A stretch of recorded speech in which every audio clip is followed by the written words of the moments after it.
Hey guys, it's your girl Ayesha Campbell, and today we're going to do a little experiment. We're going to see if we can use UV resin in an opaque mold, because usually that's not really the done thing. Normally when it comes to using opaque molds, you just got to use 2-part epoxy resin.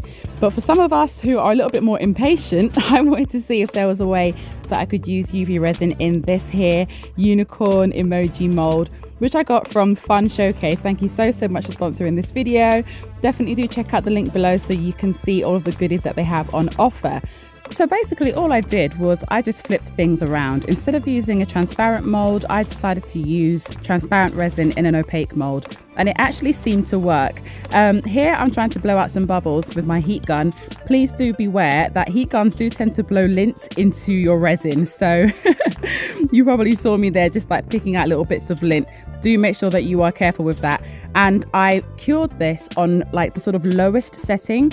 My resin light has a 99-second setting, and so it very slowly cures, and it also slowly gets brighter because that just sort of helps with like the stickiness, I find.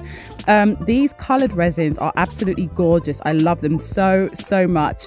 And even though yes, there are some bubbles and some cracks and all the rest of it, don't worry about it. It's absolutely fine because you can just cure that again with some more clear resin on the top. Resin is like a magical thing.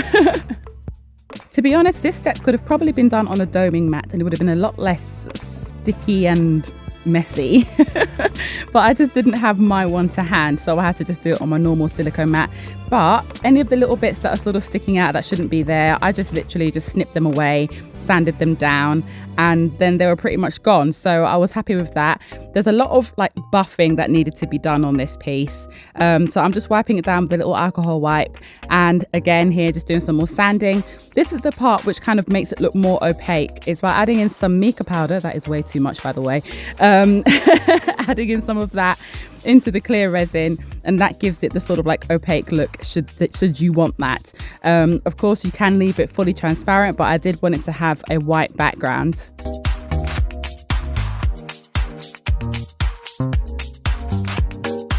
And this is what you're left with. So the white background gives it a much more kind of opaque look, but I just love how sort of like pearlescent that it is. So now I'm going to just use my Angelus shoe polish paints because I absolutely love them. And this is what I'm going to use to just do the little details on the unicorn.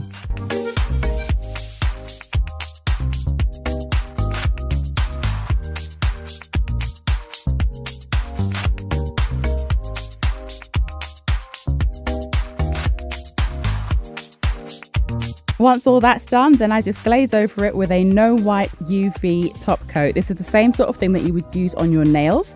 And I just love the fact that it dries tack free. It's absolutely perfect. And then once that was done, I just simply attached some chain to the back. I didn't bother to drill any holes into it. I just simply just like use a little bit of resin on the back and just stuck the chain on directly. But look at this though. I mean, come on, how gorgeous is this? Who would have thought that I used UV resin in an opaque mold and it turned out like that? I absolutely adore it. If you enjoyed this video and if you learned something, then don't forget to subscribe so that you don't miss the next one. And of course, do share it with one of your friends. Take care, my darlings, and I'll see you all soon. Bye.